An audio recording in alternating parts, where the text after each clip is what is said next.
If you're not present to what you are actually getting out of this relationship, you will always be pleasing, hoping for an external reward.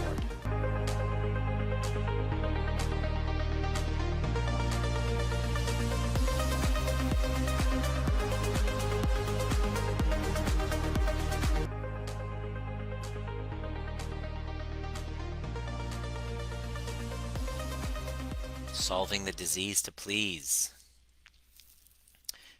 Let me know if you're watching on replay. If you're watching on replay, welcome. I'm super duper grateful. I usually wait 5 minutes after the 7 o'clock thing happens. There's lots of noise happening around at 7 p.m. People are really supportive of all of the um, hospital workers.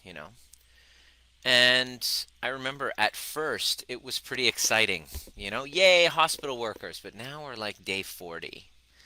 And right now you can start to feel a change in the temperature, emotional temperature of everybody who's dealing with this COVID pandemic. And we're all starting to feel the effects of long-term isolation, long-term missingness of social engagement. If you're not actively engaged in healing, if you're not actively engaged in expansion of yourself, if you're not working right now towards something to better yourself, a skill, a refinement, uh, not actively going out of your way to engage with people, you're struggling a lot more than those of us who are doing it. And make no mistake, this isn't a picnic for everyone. It's not a picnic for me to go out hiking and then have people look at me like I'm holding them at gunpoint. It doesn't feel so freaking amazing. But now that we're in day 40 and things are starting to move further along, isn't it interesting how it's wearing people down? The people that don't have some sort of a spiritual practice, if you don't have something that you're moving towards expansion of, if you're not climbing towards something meaningful, then chances are you're having a really difficult time right now. My heart goes out to you. And it comes with actually great news at the very same time. Because there are things that are beyond my control out there. This is not a picnic, but completely worth it. There are things going on around me that are beyond my control, and there are things that are perfectly within my own control. And those of us, especially, I just want to give a shout out to you, Laura, the clients that we're working with, and PETA, who basically was sharing how every single day now she gets up and she's now started a Facebook group. By the way, PETA, please link here your Facebook group for teenage girls. She just wants to like inspire them. She's even got like a small handful of people. She's like, I don't care if there's only one person listening to my Facebook lives. Every day I get up and I lead them.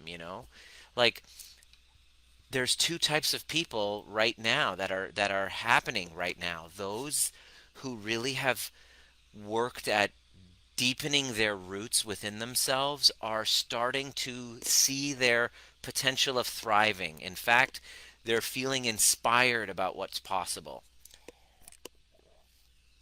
And then there's the other half of people who are still dysregulated in their nervous systems and not knowing what to do. Paralyzed, this feeling of paralysis.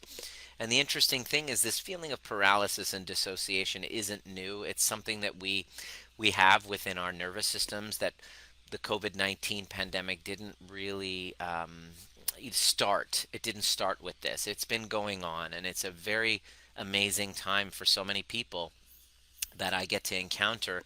Many of the people in this community, you being one of them that I've had the privilege of being able to connect with. Maybe you're just a lurker, you've never commented, or you're just watching from the sidelines.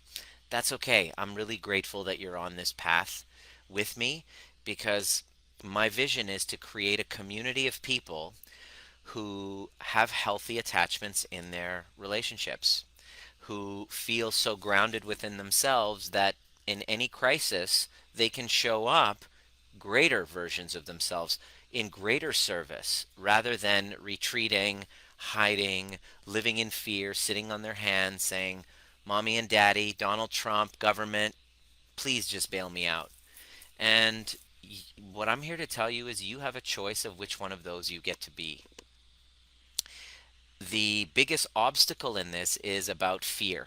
And that's what I wanted to talk about today in this conversation, because this has been a big issue, was this concept of codependency and the neediness and the jealousy and the pleasing and the fixing and the solving and the rescuing, and these cycles that keep, these patterns that keep happening, the same arguments that keep happening in your relationship, the same bumping up against one another, the same friction, the same relationship again and again, even though it's a different person.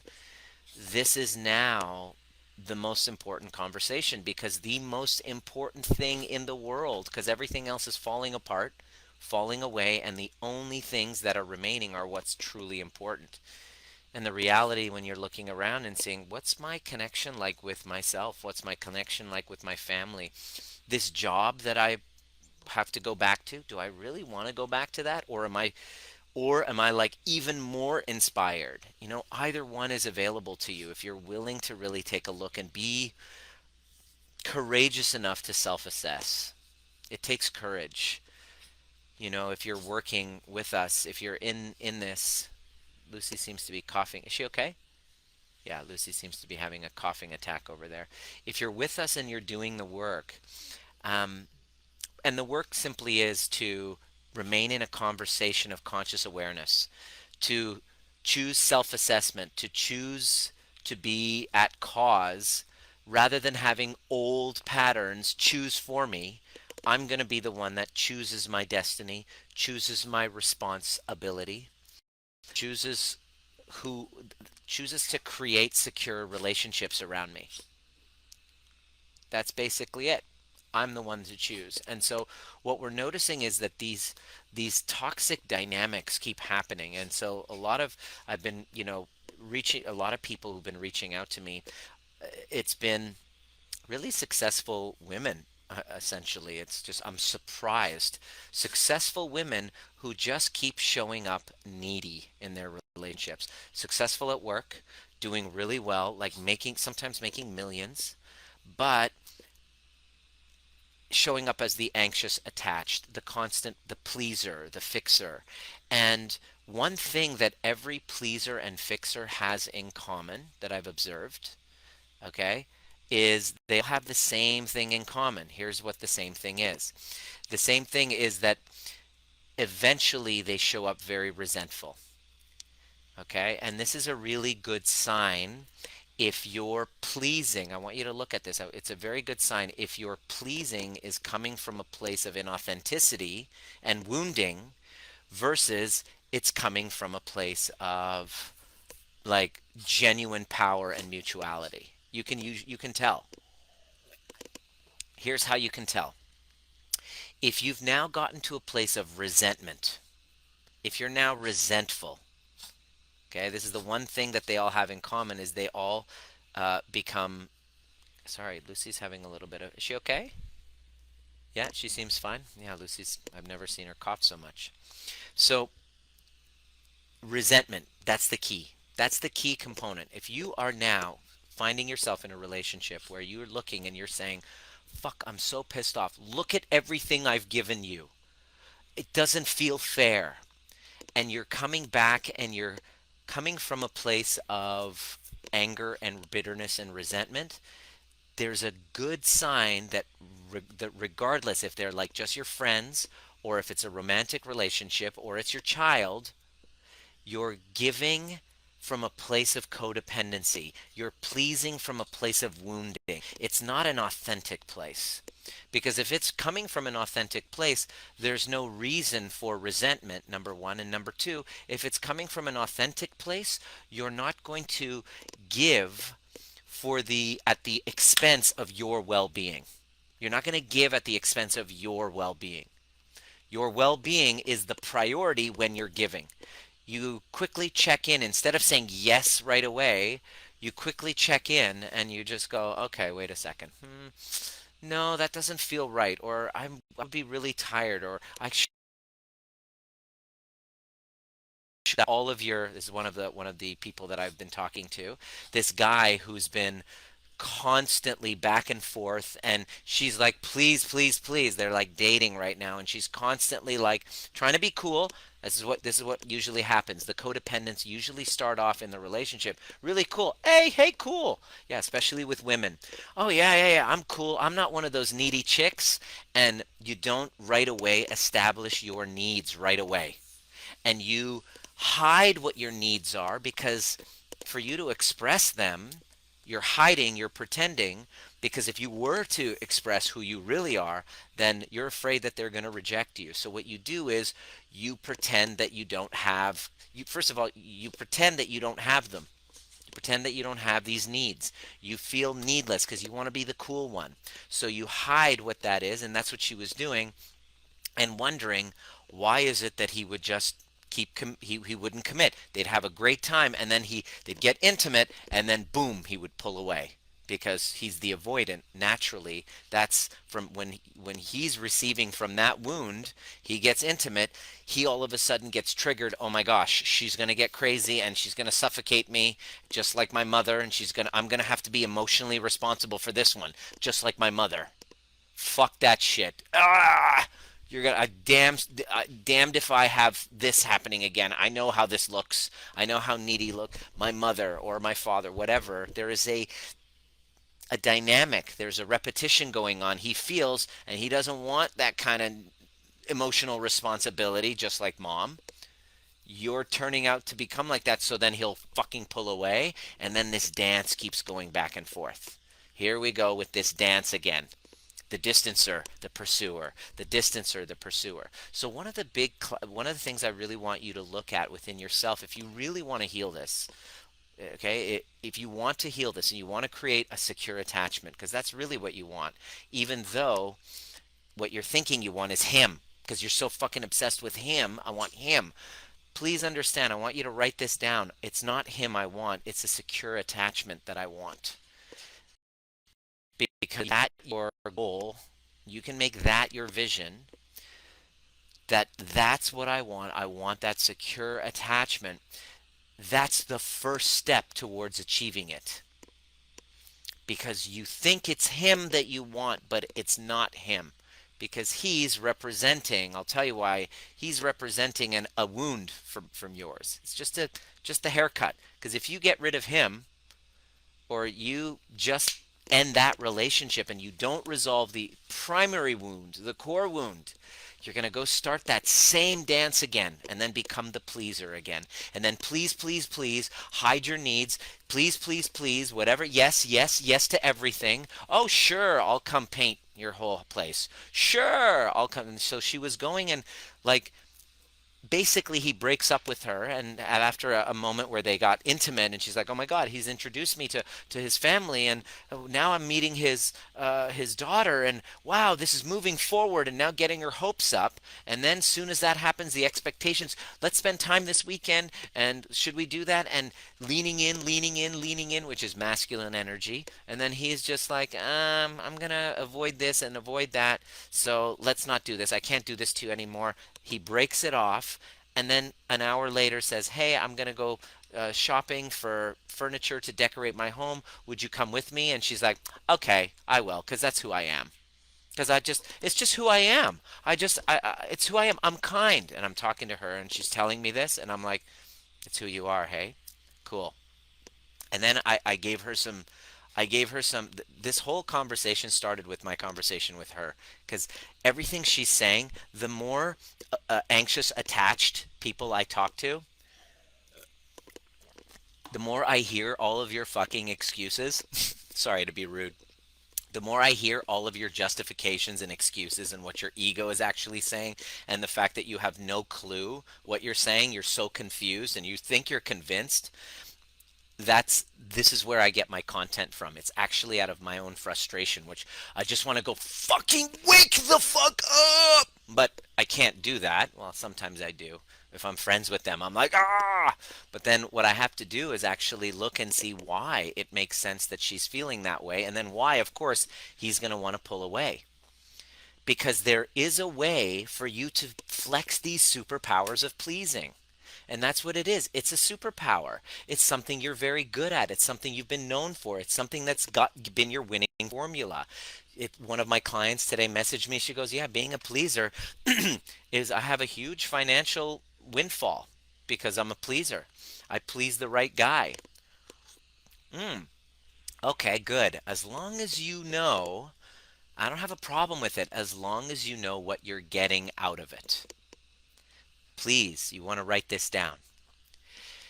If you're not present to what you are actually getting out of this relationship, you will always be pleasing, hoping for an external reward. Let me say that again. This is going to be a little bit triggering for you. But if you're pleasing constantly, constantly pleasing, pleasing, pleasing, hoping that one day you're going to get this reward and not receiving anything in fair exchange because you haven't asked for it, you haven't said, well, I want money. There's got to be a fair exchange. I want money. Well, I want your time. I'll do this for you and that. I know that sounds manipulative and all that, but it's wiser to be, it sounds transactional. I totally get it. But the truth of the matter is, it shouldn't, yeah, and the fantasy is it shouldn't be. But the truth of the matter is, the universe works on fair exchange.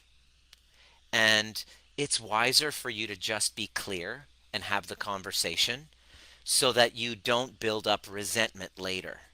Because you don't have to give up your pleasing. Heck no. In fact, there's a way for you to keep that as your superpower, yet not end up fucking bitter and resentful and not getting the reward that you want. The pleasing, pleasing, pleasing, and maybe he'll commit. I'm just using the he. Please, same-sex couples, the same rules apply. I'm just going to make it simple and just use the majority, but you know what I'm talking about. I'm not trying to be exclusive or, uh, I'm not anti-gay or transgendered. Let's just keep it simple, and you pretty much understand where you are in the masculine feminine anyway. There's a masculine feminine, so let's just go with that.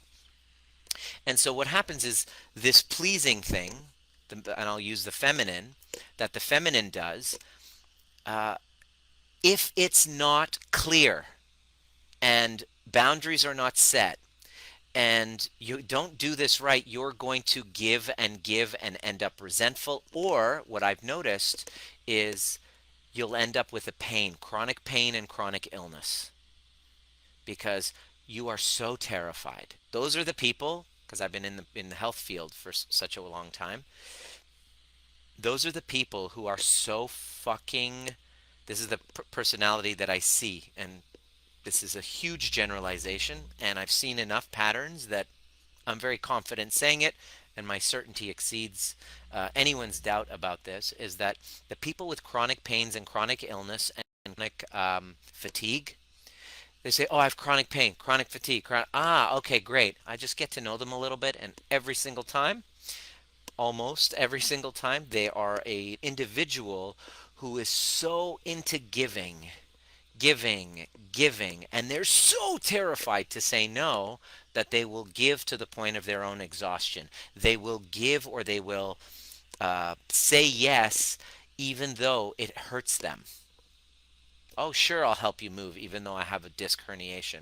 Sure, I will be right there for you because if I don't have your approval, then I can't love myself. Okay? If you don't heal this, you'll start this cycle all over again with the new person.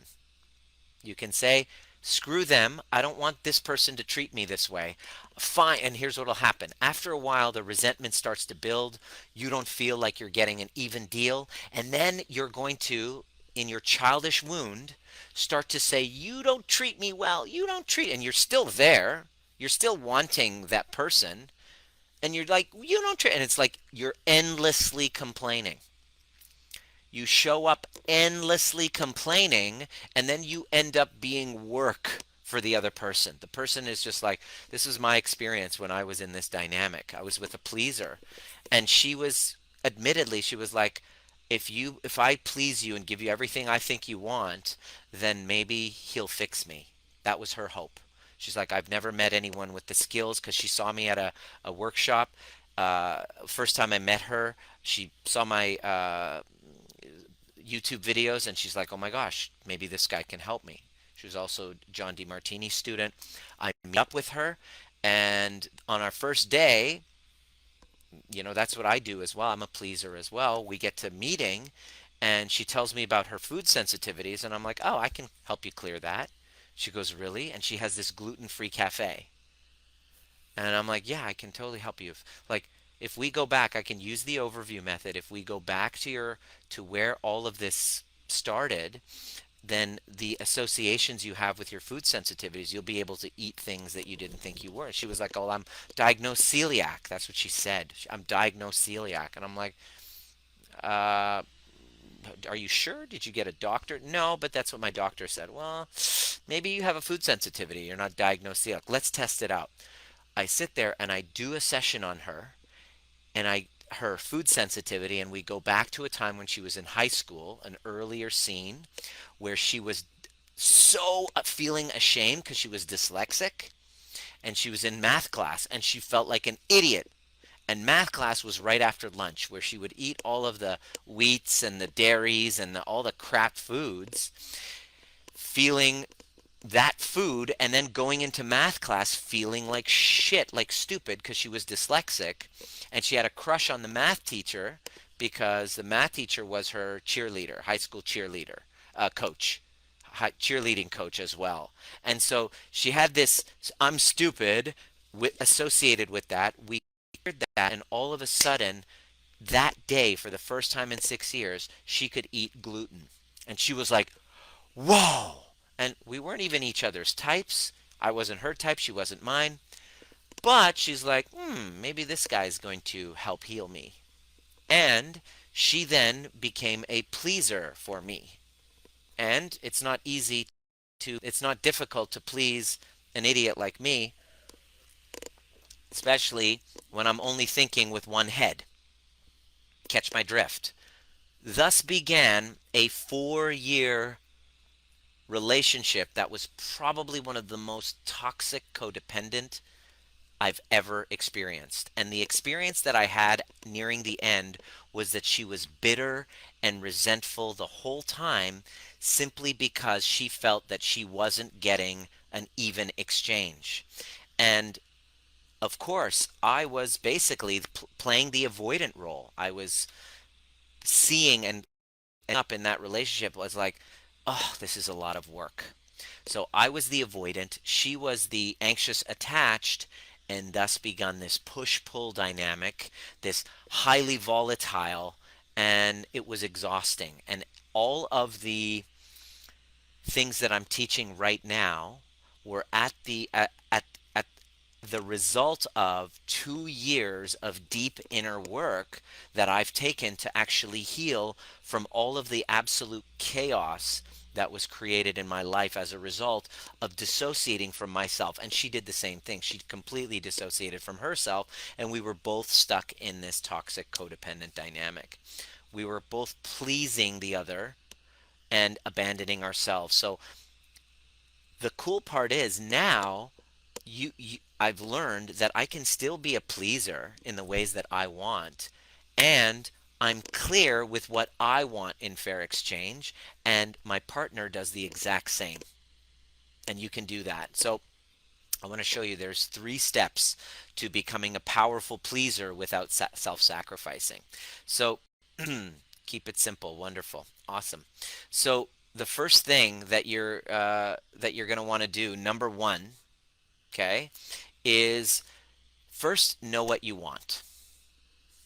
Know what you want. This is probably the biggest challenge to a codependent pleaser, because what do you want? I don't know. What do you want? You don't really have a firm grounding of what you want, because you've been so used to being externally focused. Well, I want whatever you want. One of my clients described herself as a jellyfish. She goes, I feel like a jellyfish. I go, what do you mean? She goes, I feel like I don't have my own voice. I'm basically enmeshed with, I'm feeling whatever the person around me is feeling. Like, exactly, classic codependency, pleaser. Okay. And she goes, I feel like a jellyfish. I don't know what I will. First step to get to know exactly what you want.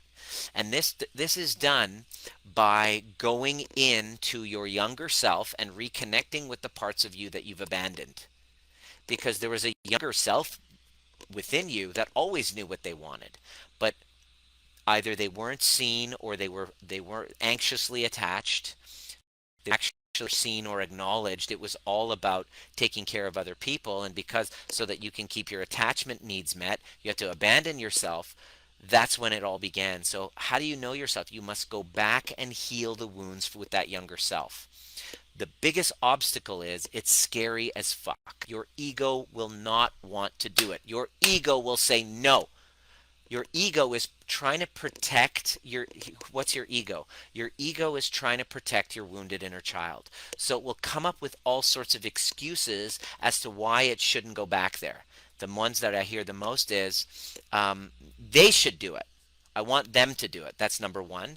Like, what about them? What about them? And it's like, yeah, of course, they're responsible for their own work, but you still have that unresolved, hoping that they will change and never trigger that.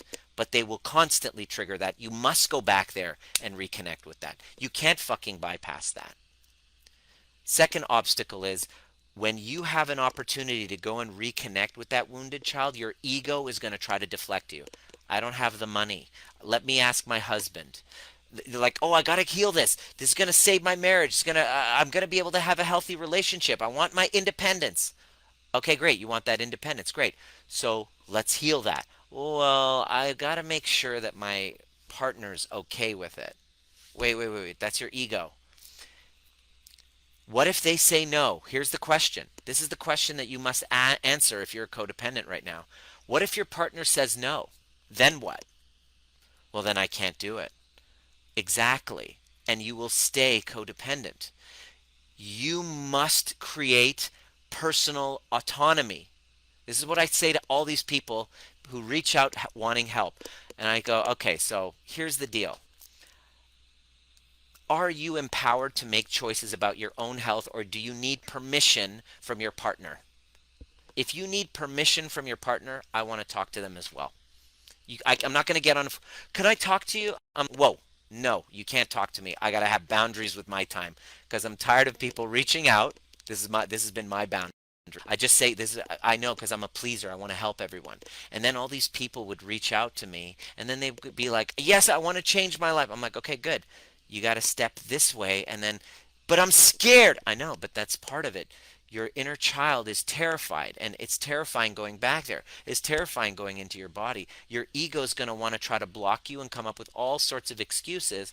And the exact here's the answer. I want you to write this down, please. This is really important. The reason why you can't is the reason why you must. This is what I realized. The reason why you can't, mm, it's COVID-19 and I don't know about the future. So I can't. No. That's why you must. So that you can resource yourself and prepare for that. So whatever excuses are coming up is just the fear of reconnecting with that child. Because how do I put it? How do I put it to this way? This weekend we had several people jump into our overview experience, and all of them said the same thing. Ugh, I've done so much work. I've had three that were actually mindset mentors. They actually help others and they coach others with mindset work. And they all said the same thing. I've never fucking done this before. This is completely different. But I've done NLP. I'm an NLP certified. And then they finish and they're like, oh, okay. I'm like, I know. I have too. I've done all of those things. I've integrated shit you've never actually ever done. And this part of it can't be bypassed. You can't expect any results without really going in and reconnecting with your younger parts somatically. That's what's been the missing piece. That's why nothing's worked. This is going to actually work, and it's going to call on you to take responsibility. It's going to call on you to gather courage. It's not going to be done by an outside person. I'm not even going to be the one fucking doing it for you. I'm not the hero. You are. I'm the guide. And this hero's journey, every single time, the big part of that hero's journey, when you have the call to adventure, Caleb, this is a great one for you. You have a call to adventure. Yes, that's it. And how many times are you in your communication? Are you like, yeah, that's it. I'm tired of living this way. Here we go. That's right. And it's like, okay, good. Step up. It's kind of like when Lucy first learned to go down the stairs. She was like, oh, oh, and I'm like, go ahead, Lucy. You're going to live. You might fall. Yeah, that's okay, but you have to step down. You can't stay Peter Pan syndrome forever. It's time to wake up and grow the fuck up. And it's time to actually face what you've been avoiding all along. Otherwise, you're going to point and expect the other person to do the work for you, which is what your ego wants, because it's painful to go back and reconnect. I'd rather they do it. Why can't they do it? Why can't I hope they fix themselves? I hope they fix themselves. I can just keep feeding them and pleasing them, pleasing them, pleasing them to avoid doing my work of reconnecting to that wounded self. I want you to imagine this. Every time you reach out to please someone else, there's a younger part of you reaching out at you going, what about me? So every time you go to please, here's what's happening. You abandon yourself to please, and when you go to somebody else, there's a younger self going, come back, please, don't. I'm going to make you uncomfortable. I'm going to make you anxious. I'm going to give you chronic pain. Anything I'm going to give you anxiety. Anything to wake you up to coming back to me. So that's the first one, is to know what you want. The way you do that is by healing that relationship with your younger self. When you do, you integrate, and all of a sudden you're like, I know exactly what I want. And I'm going to speak up for it. Which leads me to my number two. Step one is to learn what you want. Before it's like, tell me what you want so that I can know what I want. No, you got to be like, this is what I would love. I'd love a secure attachment. In fact, this is what I want you to do. I want you to write down, I want you to write down, okay, all of the things that you want in a relationship. These are non-negotiables.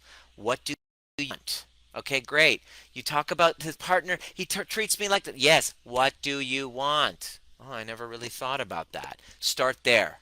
Okay? Start there. Number one. Number two, you have to confidently express your wants, needs, and boundaries. Confidently. Here's the scary part. To express my boundaries, what's going to happen is I'm going to have to risk losing you. I'm going to have to risk losing you. When I started this business and I just started out, I would take every client. I'd be like, oh my gosh, please, yes, yes, I'll get on a call for an hour for free. Yes, of course I will. Yes, I'll just talk. Dr. Nima, I just saw your video. Can we talk? Just to talk, I want to tell you about my traumas. Sure, absolutely. I'd love to. Sure. And then 1 hour later, I'm like, okay, great. Are you ready to work? Oh, I don't have any ability to do anything about it, but thank you so much. I totally feel better. And I'm just like, by the end of the day, I'm fucking drained. I'm angry. I'm bitter. I'm pissed off. I'm resentful. I start getting angry with people. Then now, when anybody reaches out to me, anybody, I'm just like, fuck you. You want my fucking time? Fuck, blah, blah, blah. And I start getting really rageful. And that's the natural result of being a pleaser without setting a fucking boundary and saying, no, here's the deal. I understand and appreciate you have some challenges. I'm not going to give you my time. Here's a webinar. Watch this. After that, if you have any questions, sure. Then I would get people on calls, and still they would show up and no they had no intention of doing anything about it. They emotional on me. And this went on for a year until I fucking finally woke up and I'm like, here's the deal. It's $1,000 to apply. You hop on a call, okay? We talk about what's going on and we set a game plan in place, and everything that we do, that deposit goes towards the work that we do. And if we determine that it's not a fit, you get a full refund. Boom! Problem solved. Here's why. The people who reach, who, since I've done that, the people who've reached out, when I set a boundary, I put boundaries around my time and my energy because my work is really energy driven. I can't deliver this to you unless I feel I won't even come on Facebook Live and talk to you unless I feel like I'm in my heart wanting to serve you. If you're going to give me your attention, I'm going to make sure that I give you my heart. That's not easy to get myself to. I don't wake up that day all the time. I have a process that I get myself there so that I can be in a flow like state of service towards you and my clients and my partner. You know what I mean? And there's a baby on the way. So I'm going to, as my kid comes, I'm going to be even more guarded with my energy. I'm going to be like, if you're not, my bear, and this is what happens. As you become more grounded in yourself, your boundaries and barriers become stronger. And you say no a lot easier. I'd be like, sorry, peace out. It's a fuck no for me. You're able to have the strength to be able to say that. I'm not trying to be an asshole. I'm just being playful right now, but I can say it's a no, and I can feel that. So over the last week, we've had several people like constantly messaging me.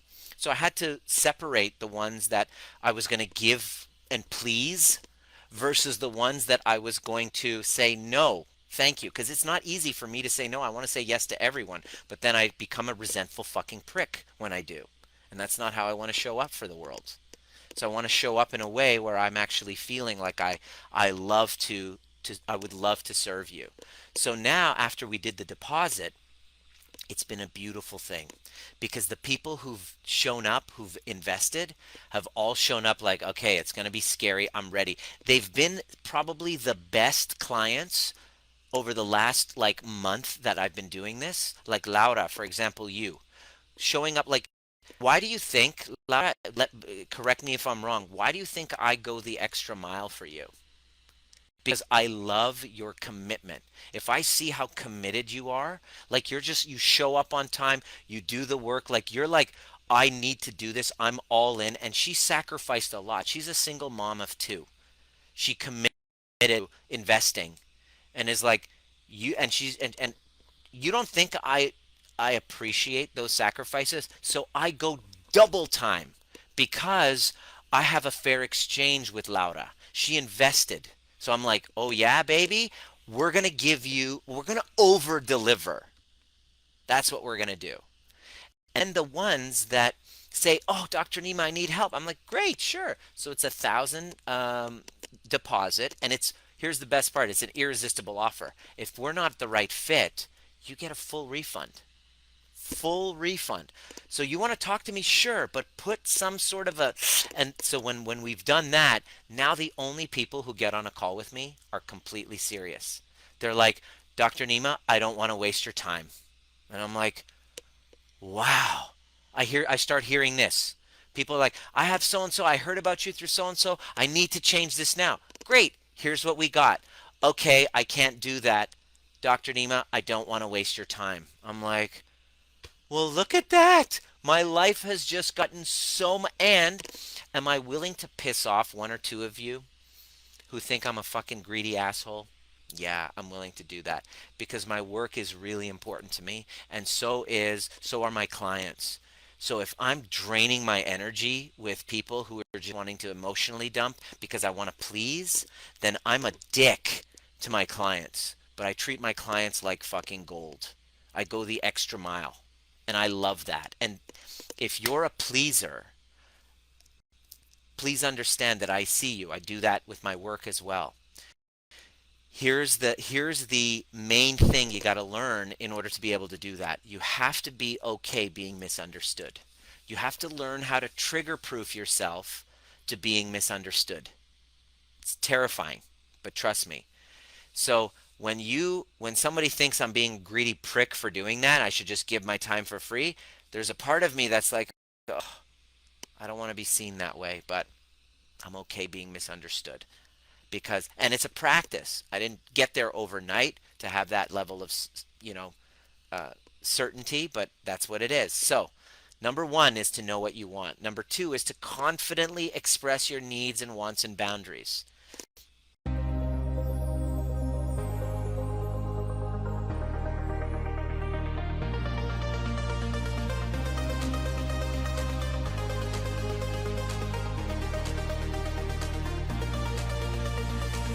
My name is Dr. Nima Rahmany, and you've been listening to the Trigger Proof, designed to teach you the most important skill necessary for a dramatically changing world, which is nervous system regulation. And becoming trigger proof doesn't mean trigger less. It means learning how to regulate ourselves to bring us back to center so that we can then be governed by our purpose rather than from our wounds. Anytime there's reactivity, there's a wound. And if you're curious and inspired to learn more, join us at Breathwork and Badassery or the overview experience. There's a difference between listening to a podcast and actually showing up live and doing the work with a badass community who's all about breaking cycles of intergenerational trauma. It didn't start with you, but it can end with you if you're willing to do the work. See you at the next perfect time.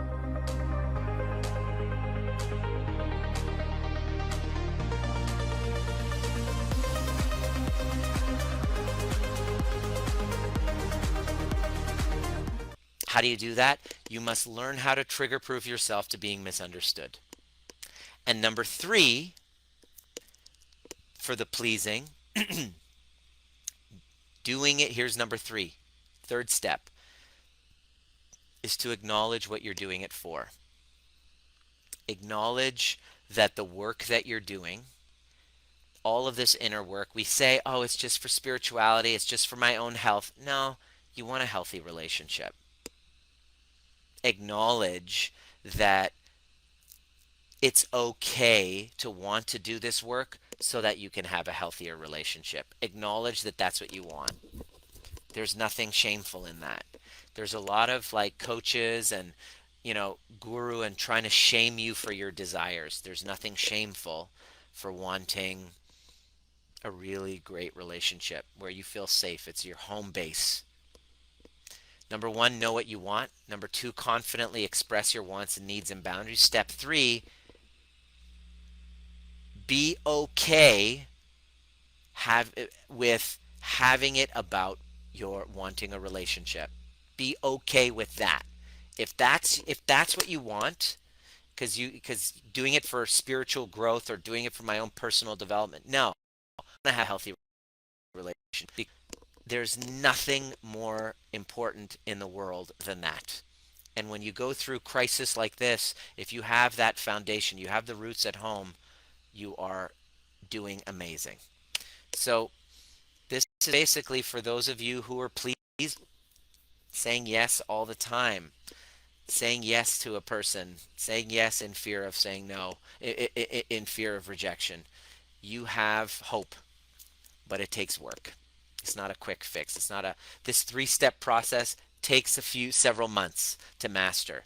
It takes a commitment to self-observation. It takes a willingness to be walking with fear. It takes a facing of your fears of what if I'm alone. It takes you needing to go back and healing those attachment wounds that had you become needy in the first place.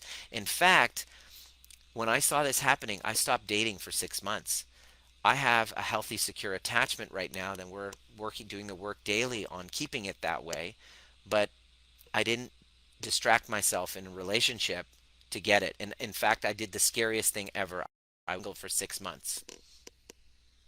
That was impossible. I was 43 years old. I've never been single for that long. And I had to do that.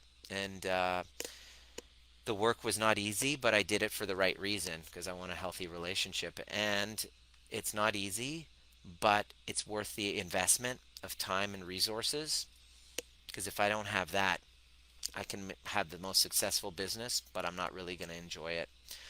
FYI, there's a link that I like to put in.